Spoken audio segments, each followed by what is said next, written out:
ನಮಸ್ಕಾರ ಸ್ನೇಹಿತರೆ, ನನ್ನ ಯೂಟ್ಯೂಬ್ ಚಾನಲ್ ವೀಕ್ಷಕರಿಗೆ. ನಾನಿವತ್ತು ವಾಯುವ್ಯ ಕರ್ನಾಟಕ ರಸ್ತೆ ಸಾರಿಗೆ ಸಂಸ್ಥೆಯಲ್ಲಿ ನಡೀತಾ ಇದೆ ಚಾಲಕ ಕಮ್ ನಿರ್ವಾಹಕ ಹುದ್ದೆಯ ನೇಮಕಾತಿ. ಅದಕ್ಕೆ ಸಂಬಂಧಪಟ್ಟ ಹಾಗೆ ಬಹಳಷ್ಟು ಅಭ್ಯರ್ಥಿಗಳು ಕೇಳಿದ್ರಿ. ಚಾಲಕ ಕಮ್ ನಿರ್ವಾಹಕ ಹುದ್ದೆಯ ಹಿಂಬಾಕಿ ಹುದ್ದೆಯ ಒಂದು ಸಪ್ರೇಟ್ ವಿಡಿಯೋ ಮಾಡಿ. ಎಷ್ಟು ಅಭ್ಯರ್ಥಿಗಳು ಹಾಜರಾಗಿದ್ದಾರೆ, 0ಯಿಂದ 50 ಅಂಕ ಪಡೆದ ಅಭ್ಯರ್ಥಿಗಳು ಟೋಟಲ್ ಎಷ್ಟಿದ್ದಾರೆ, ಅದೊಂದು ವಿಡಿಯೋ ಮಾಡಿ ಅಂತೇಳಿ ಬಹಳಷ್ಟು ಅಭ್ಯರ್ಥಿಗಳು ಕೇಳಿದಿರಿ. ನಿಮ್ಮ ಒಂದು ಅಪೇಕ್ಷೆ ಮೇರೆಗೆ ನಾನು ನಿಮಗೆ ಇವತ್ತು ಒಂದು ಸಪ್ರೇಟಾಗಿ ಡ್ರೈವರ್ ಕಮ್ ಕಂಡಕ್ಟರ್ D.Com.C ಹಿಂಬಾಕಿ ಬ್ಯಾಕ್ಲಾಗ್ ಹುದ್ದೆಯ ಒಂದು ಸಪ್ರೇಟ್ ವಿಡಿಯೋನ ನಾನು ಅಪ್ಡೇಟ್ ಮಾಡ್ತಾಯಿದ್ದೀನಿ. ನೋಡ್ಬೋದು ಸ್ನೇಹಿತರೆ, ನೀವು ಇಲ್ಲಿ ವಾಯುವ್ಯ ಕರ್ನಾಟಕ ರಸ್ತೆ ಸಾರಿಗೆ ಸಂಸ್ಥೆ ಹುಬ್ಬಳ್ಳಿ ಹುಮನಾಬಾದ್ ಚಾಲನಾ ಪಥದಲ್ಲಿ ನಡೆದ ಚಾಲಕ ಕಮ್ ನಿರ್ವಾಹಕ ಹಿಂಬಾಕಿ ಹುದ್ದೆಯ ಚಾಲನಾ ವೃತ್ತಿ ಪರೀಕ್ಷೆಯ ಒಟ್ಟು ಫಲಿತಾಂಶ 0ಯಿಂದ 50 ಅಂಕ. ಈ ಒಂದು ಫಲಿತಾಂಶ ಬಂದು ಡೇಟ್ ಬಂದು ನಿಮಗೆ 13/12/2024ರಿಂದ 13/1/2025. ಇದು ಡೇಟ್ ಸ್ಟಾರ್ಟಿಂಗ್ ಡೇಟು 14 ಇದೆ. 14/12/2024ರಿಂದ 13/1/2025. ಇಷ್ಟು ದಿನದ ಒಂದು ಚಾಲನಾ ವೃತ್ತಿ ಪರೀಕ್ಷೆಯನ್ನು ಡಾಟಾ ಇದೆ. ಅದನ್ನು ನಾನೆಲ್ಲ ಕಲೆಕ್ಟ್ ಮಾಡಿ ಟೋಟಲ್ ಮಾಡಿ ನಿಮಗೆ ಇಲ್ಲಿ ನಾನು ಅಪ್ಡೇಟ್ ಮಾಡ್ತಾಯಿದ್ದೀನಿ ಸ್ನೇಹಿತರೆ. ನೋಡ್ಬೋದು ಸ್ನೇಹಿತರೆ, ನೀವು ಇಲ್ಲಿ ಭಾಳಷ್ಟು ಅಭ್ಯರ್ಥಿಗಳೆಲ್ಲ ಕೇಳ್ತಿದ್ದೀರಿ, ನಾನು ಅಷ್ಟು ನಂಬರ್ ಹೊಡೆದೀನಿ, ಇಷ್ಟು ನಂಬರ್ ಹೊಡೆದೀನಿ, 40 ಹೊಡೆದೀನಿ, 42 ಹೊಡೆದೀನಿ, ಆಗುತ್ತಾ ಇಲ್ಲ ಅಂತೇಳಿ. ನೀವು ಈ ಒಂದು ಟೋಟಲ್ ನೀವು ನೋಡಿದರೆ ನಿಮಗೆ ಗೊತ್ತಾಗುತ್ತೆ ಎಷ್ಟಕ್ಕೆ ನಿಲ್ಬೋದು ಅಂತೇಳಿ. ನೀವು ಕೂಡ ಕಟ್ ಆಫ್ ಎಷ್ಟು ನಿಲ್ಬೋದು ಅಂತ ಊಹೆ ಮಾಡ್ಬೋದು ಸ್ನೇಹಿತರೆ. ನೋಡ್ಬೋದು ನೀವು ಇಲ್ಲಿ. ನೋಡಿ ಸ್ನೇಹಿತರೆ, 0 ಅಂಕ ಪಡೆದವರು 105 ಜನ. 0 ಅಂಕ ಪಡೆದವರು 105 ಜನ. 1 ಅಂಕ ಪಡೆದವರು 31, 2 ಅಂಕ ಪಡೆದವರು 36, 3 ಅಂಕ ಪಡೆದವರು 50, 4 ಅಂಕ ಪಡೆದವರು 56, 5 ಅಂಕ ಪಡೆದವರು 66. ನಾವು ಡೈರೆಕ್ಟಾಗಿ ಈ ಒಂದು ಫೇಲ್ ಆಗಿದ್ದ ಕ್ಯಾಂಡಿಡೇಟ್ ಬಿಟ್ಬಿಡೋಣ. ಜಸ್ಟ್ ಪಾಸ್ ಆಗೋದಲ್ಲಿ 25ರಿಂದ ಪಾಸ್ ಆಗ್ತಾರೆ, ಅದು ನೋಡೋಣ. ನೋಡ್ಬೋದು ನೀವು ಇಲ್ಲಿ 25 ಅಂಕ ಪಡೆದವರು 5 ಜನ ಇದ್ದಾರೆ. 25ವರೆ ಅಂಕ ಪಡೆದವರು ಒಬ್ಬರು ಇದ್ದಾರೆ. 26 ಅಂಕ ಪಡೆದವರು 4 ಜನ. 26ವರೆ ಅಂಕ ಪಡೆದವರು ಒಬ್ಬರು. 27 ಅಂಕ ಪಡೆದವರು 6 ಜನ. 27ವರೆ ಅಂಕ ಪಡೆದವರು ಒಬ್ಬರು. 28 ತೊಗೊಂಡವರು 9. 28ವರೆ 0. 29 9 ಜನ. 29ವರೆ 3 ಜನ. 30 ಇಬ್ಬರು. 30ವರೆ ಇಬ್ಬರು.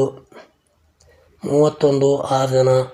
31ವರೆ ಇಬ್ಬರು. 32 6. 32ವರೆ 3. 33 7 ಜನ. 33ವರೆ 6 ಜನ. 34 7 ಜನ. 34ವರೆ 5.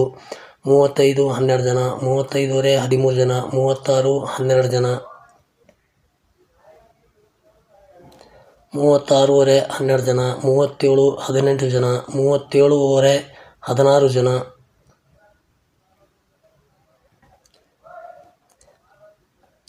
38 ಅಂಕ ಪಡೆದವರು 20 ಜನ. 38ವರೆ ಅಂಕ ಪಡೆದವರು 9. 39 ಅಂಕ ತೊಗೊಂಡವರು 21. 39ವರೆ ತೊಗೊಂಡವರು 14 ಜನ. 40 ಅಂಕ ತೊಗೊಂಡವರು 25 ಜನ. 40ವರೆ ಅಂಕ ತೊಗೊಂಡವರು 20 ಜನ. 41 ಅಂಕ ತೊಗೊಂಡವರು 30 ಜನ. 41ವರೆ ತೊಗೊಂಡವರು 20 ಜನ. 42 ಅಂಕ ಪಡೆದವರು 32 ಜನ. 42ವರೆ ಅಂಕ ಪಡೆದವರು 28 ಜನ. 43 ಅಂಕ ಪಡೆದವರು 27. 43ವರೆ ತೊಗೊಂಡವರು 19 ಜನ. 44 ತೊಗೊಂಡವರು 31 ಜನ. 44ವರೆ ತೊಗೊಂಡವರು 17 ಜನ. 45 ಅಂಕ ಪಡೆದವರು 22 ಜನ. 45ವರೆ ಅಂಕ ಪಡೆದವರು 10 ಜನ. 46 ಅಂಕ ಪಡೆದವರು 23 ಜನ. 46ವರೆ ಅಂಕ ಪಡೆದವರು 7 ಜನ. 47 ಅಂಕ ಪಡೆದವರು 18 ಜನ. 47ವರೆ ಅಂಕ ಪಡೆದವರು 7 ಜನ. 48 ಅಂಕ ಪಡೆದವರು 9 ಜನ. 48ವರೆ ಅಂಕ ಪಡೆದವರು 6 ಜನ. 49 ಅಂಕ ಪಡೆದವರು 10 ಜನ. 49ವರೆ ಅಂಕ ಪಡೆದವರು 4 ಜನ. 50ಕ್ಕೆ 50 ಅಂಕ ಪಡೆದವರು 4 ಜನ. ಸೊ ನೋಡ್ಬೋದು ಸ್ನೇಹಿತರೆ ಎಷ್ಟೆಷ್ಟು ಅಭ್ಯರ್ಥಿಗಳು ಎಷ್ಟೆಷ್ಟು ಅಂಕ ಪಡೆದಿದ್ದಾರೆ ಅಂಥೇಳಿ ನಿಮ್ಗೆ ಈಗಾಗಲೇ ಗೊತ್ತಾಗಿದೆ ಸ್ನೇಹಿತರೆ. ಸೊ ಇದೆಲ್ಲ ಒಂದು ಅಂಕಿ ಸಂಖ್ಯೆ ನೋಡಿದಾಗ ನೀವು ಕೂಡ ಊಹೆ ಮಾಡಬಹುದು ಎಷ್ಟಕ್ಕೆ ಪರ್ಸೆಂಟೇಜ್ ನಿಲ್ಲುತ್ತೆ ಅಂತಕ್ಕಂಥದ್ದು ನೀವು ಕೂಡ ಊಹೆ ಮಾಡಬಹುದು ಸ್ನೇಹಿತರೆ. ಸೊ ಮುಂದೆ ನೋಡುವುದಾದರೆ ಸೊ ನೋಡ್ಬೋದು ನೀವಿಲ್ಲಿ. ಸೊ ನೋಡಿ 40ರಿಂದ 44.5 ಅಂಕ ಪಡೆದವರು ಟೋಟಲು 249 ಅಭ್ಯರ್ಥಿಗಳು. 45ರಿಂದ 50 ಅಂಕ ಪಡೆದವರು ಟೋಟಲ್ 120 ಅಭ್ಯರ್ಥಿಗಳು. ಸೊ ಇವೆರಡು ನಾವು ಟೋಟಲ್ ಮಾಡಿದ್ರೆ ಇಲ್ಲಿ 369 ಅಭ್ಯರ್ಥಿಗಳು. 40ರಿಂದ 50 ಅಂಕ ಪಡೆದ ಅಭ್ಯರ್ಥಿಗಳು 369 ಜನ ಆಗುತ್ತಾರೆ. ಸೊ ಅಲ್ಲಿ ನಮಗೆ ಪೋಸ್ಟ್ ಇರೋದೆಷ್ಟು 259. ಅಲ್ಲಿ ನಮಗೆ ಪೋಸ್ಟ್ ಇರೋದು 259 ಸ್ನೇಹಿತರೆ. ಸೊ 259 ಪೋಸ್ಟ್ ತುಂಬಕ್ಕೆ ನೋಡಿ ಆ 250ರಲ್ಲಿ ಮತ್ತೆ ಡಿವೈಡ್ ಆಗುತ್ತೆ ಸ್ನೇಹಿತರೆ ಬೇರೆ ಬೇರೆ. ಅಂದರೆ ನೋಡಿ ಜನರಲ್ 62 ಜನರಲ್ ಅಂದರೆ ನಿಮ್ಮ ಹತ್ರ ಬರೀ ಕೆಟಗಿರಿ ಸರ್ಟಿಫಿಕೇಟ್ ಮಾತ್ರ ಇರುತ್ತೆ. ಅದಕ್ಕೆ ಬಿಟ್ಟರೆ ರೂರಲ್ ಗ್ರಾಮೀಣ ಅಭ್ಯರ್ಥಿ ಇರೋಲ್ಲ, ಕನ್ನಡ ಮಾಧ್ಯಮ ಇರೋಲ್ಲ. ಸೊ ಯಾವುದೇ ಸರ್ಟಿಫಿಕೇಟಲ್ಲಿ ಬರೀ ಕ್ಯಾಸ್ಟ್ ಸರ್ಟಿಫಿಕೇಟ್ ಇರುತ್ತೆ. ಸೊ ನೀವು ಹೈಯೆಸ್ಟ್ ಮಾರ್ಕ್ಸ್ ಹೊಡೆದಿರ್ತೀರ. ಹೈಯೆಸ್ಟ್ ಮಾರ್ಕ್ಸ್ ಅಂದರೆ 47 48 ಆ ಥರ ಹೊಡೆದಿರ್ತೀರ. ಅಂಥ ಅಭ್ಯರ್ಥಿಗಳು ಜನರಲಲ್ಲಿ ಆಯ್ಕೆ ಆಗ್ತಾರೆ. ಸೊ ಜನರಲ್ಗೆ 62 ಪೋಸ್ಟ್ ಇದೆ. ಇದೇ ಕೆಟಗರಿಯಲ್ಲಿ ಜನರಲ್ ಅಂತೇಳಿ ಮಾಡಿರ್ತಾರೆ. ಯಾರು ಹೈಯೆಸ್ಟ್ ಮಾರ್ಕ್ಸ್ ತೊಗೊಂಡಿರ್ತಾರೋ ಸೊ ಅಂಥವ್ರಿಗೆ 62 ಪೋಸ್ಟ್ ಇದೆ. ಸೊ ಜೊತೆಗೆ ವುಮೆನ್ಸು ಹೆಣ್ಮಕ್ಳಿಗೆ 59 ಪೋಸ್ಟ್ ಇದೆ. ಸೊ ಹೆಣ್ಮಕ್ಳು 59 ಜನ ಸಿಗದೇ ಇದ್ದ ಪಕ್ಷದಲ್ಲಿ ಪುರುಷ ಅಭ್ಯರ್ಥಿಗಳಿಂದ ಈ ಒಂದು ಹುದ್ದೆಗಳನ್ನು ಭರ್ತಿ ಮಾಡ್ಕೊತಾರೆ. ಸೊ ಜೊತೆಗೆ ರೂರಲ್ ಗ್ರಾಮೀಣ ಅಭ್ಯರ್ಥಿ ಅಂತೇಳಿದ್ರೆ ನಿಮ್ಮ ಹತ್ರ ಕ್ಯಾಟಗಿರಿ ಸರ್ಟಿಫಿಕೇಟ್ ಇರುತ್ತೆ, ಜೊತೆಗೆ ಗ್ರಾಮೀಣ ಅಭ್ಯರ್ಥಿ ಪ್ರಮಾಣ ಪತ್ರ ಕೂಡ ಇರುತ್ತೆ. ಸೊ ಅಂಥ ಅಭ್ಯರ್ಥಿಗಳಿಗೆ 50 ಪೋಸ್ಟ್ ಇದೆ. ಜೊತೆಗೆ ಎಕ್ಸ್ ಸರ್ವಿಸ್ ಮ್ಯಾನ್ ಅಂದರೆ ಮಾಜಿ ಸೈನಿಕ. ಯಾಕಂದರೆ ಈಗಾಗಲೇ ನೀವು ಸೇನೆಯಲ್ಲಿ ಏನಾದರೂ ಮಿಲಿಟ್ರಿಯಲ್ಲಿ ಏನಾದರೂ ಕೆಲಸ ಮಾಡಿ ನೀವು ಬಂದವರಾಗಿದ್ದರೆ ಅಂಥ ಅಭ್ಯರ್ಥಿಗಳಿಗೆ 56 ಪೋಸ್ಟ್ ಇರುತ್ತೆ. ಮಾಜಿ ಸೈನಿಕ ಅಭ್ಯರ್ಥಿಗಳು ಅಥವಾ ಅವರ ಅವಲಂಬಿತರು ಅಂತಂದರೆ ಈಗ ಮಾಜಿ ಸೈನಿಕರು ಇರ್ತಾರೆ, ಅವ್ರ ಮಕ್ಕಳೇ ಆಗಲಿ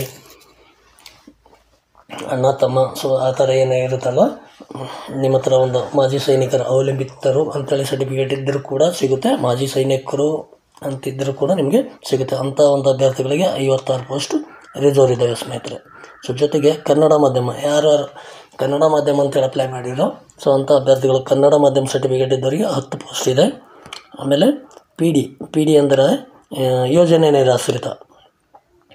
ಯೋಜನೆ ನಿರಾಶ್ರಿತ ಅಂದರೆ ನಿಮ್ಮದೇನಾದರೂ ಜಮೀನು ಹೊಲ ಮನೆ ನಿಮ್ದು ಆಸ್ತಿ ಪಾಸ್ತಿ ಏನಾದರೂ ಗೌರ್ಮೆಂಟ್ದು ಒಂದು ಯಾವುದೋ ಒಂದು ಪ್ರಾಜೆಕ್ಟಲ್ಲಿ ಹೋಯ್ತು ಅಂದರೆ ಯಾವುದೋ ನೀರಾವರಿ ಬಂತು, ನಮ್ಮ ಹೊಲದಾಗಿನ ಕೆನಾಲ್ ಹೋಗ್ತಾ ಇದೆ ಅಂಥೇಳಿ ನಮ್ಮದೊಂದಿಷ್ಟು ಜಮೀನು ಹೋಗಿರುತ್ತೆ. ಸೊ ಆ ನೀರಾವರಿ ಕೆನಾಲ್ ಏನಾರು ಹೋಗಿದ್ರೆ ಸೊ ಅಂಥ ಒಂದು ಅಭ್ಯರ್ಥಿಗಳು ಏನು ಮಾಡಿರ್ತಾರೆ ಗೌರ್ಮೆಂಟಿಂದ ಯೋಜನೆ ನಿರಾಶ್ರಿತ ಅಂತೇಳಿ ಒಂದು ಸರ್ಟಿಫಿಕೇಟ್ ಕೊಡ್ತಾರೆ. ಸೊ ಅಂಥ ಸರ್ಟಿಫಿಕೇಟ್ ಯಾರ ಹತ್ರ ಇರುತ್ತೋ ಸೊ ಅಂಥ ಅಭ್ಯರ್ಥಿಗಳಿಗೆ ಟೋಟಲ್ 22 ಪೋಸ್ಟು ರಿಸರ್ವ್ ಇದೆ ಸ್ನೇಹಿತರೆ. ಟೋಟಲು 22 ಪೋಸ್ಟು ರಿಸರ್ವ್ ಇದೆ. ಸೊ ಎಲ್ಲ ಸೇರಿ 259 ಪೋಸ್ಟ್ಗಳು ಆಗ್ತವೆ ಸ್ನೇಹಿತರೆ. ಸೊ ಈ 250 ಪೋಸ್ಟ್ಗಳು ಅವರು ಈ ರೀತಿ ಸೆಲೆಕ್ಟ್ ಮಾಡ್ಕೊತಾರೆ. ಅಂದರೆ ನೋಡ್ಬೋದು ನೀವು general 62, women's 59, rural 50, ex serviceman 56, Kannada ಮಾಧ್ಯಮ 10, ಪಿ ಡಿ 22. ವುಮೆನ್ಸು ಆಮೇಲೆ ಎಕ್ಸ್ ಸರ್ವಿಸ್ ಮ್ಯಾನ್ ಅಭ್ಯರ್ಥಿಗಳು ಲಭ್ಯವಿಲ್ಲದ ಪಕ್ಷದಲ್ಲಿ ಪುರುಷ ಅಭ್ಯರ್ಥಿಗಳಿಂದ ತುಂಬಿಕೊಳ್ತಾರೆ ಅಂತಕ್ಕಂಥದ್ದು ನನ್ನ ಒಂದು ಅನಿಸಿಕೆ ಇದೆ ಸ್ನೇಹಿತರೆ. ನೋಡೋಣ. ಈ ಪಿ ಡಿ ಅಂತ ಏನಿದೆಯಲ್ಲ ಯೋಜನೆ ನಿರಾಶ್ರಿತ 22 ಅಭ್ಯರ್ಥಿಗಳು. ಸೊ ಇದು ಮಾತ್ರ ಅವ್ರಿಗೆ ಮಾತ್ರ ಮೀಸಲಿರುತ್ತೆ ಅನ್ಕೋತೀನಿ. ಬೈ ಚಾನ್ಸ್ ಅಷ್ಟು ಅಭ್ಯರ್ಥಿಗಳು ಸಿಕ್ಕಿಲ್ಲ ಅಂದರೆ ಅವು ಹಾಗೆಯೇ ಮತ್ತೆ ತಿರ್ಗಾ ಬ್ಯಾಕ್ಲಾಗ್ ಇಟ್ಟು ನೆಕ್ಸ್ಟ್ ಮುಂದಿನ ಒಂದು ಪ್ರೋಸೆಸ್ ಏನಿರುತ್ತೆ ನೇಮಕಾತಿ ಸೊ ಅದರಲ್ಲಿ ಇವು ಕಂಟಿನ್ಯೂ ಮಾಡ್ತಾರೆ ಅಂತಕ್ಕಂಥದ್ದು ನನ್ನ ಒಂದು ಅನಿಸಿಕೆ ಇದೆ ಸ್ನೇಹಿತರೆ. ಕಾದು ನೋಡೋಣ ಏನಾಗುತ್ತೆ ಅಂಥೇಳಿ. ಸೊ ಇದೆಲ್ಲ ನಾನು ಗಮನಿಸ್ತಾ ಹೋಗಿದರೆ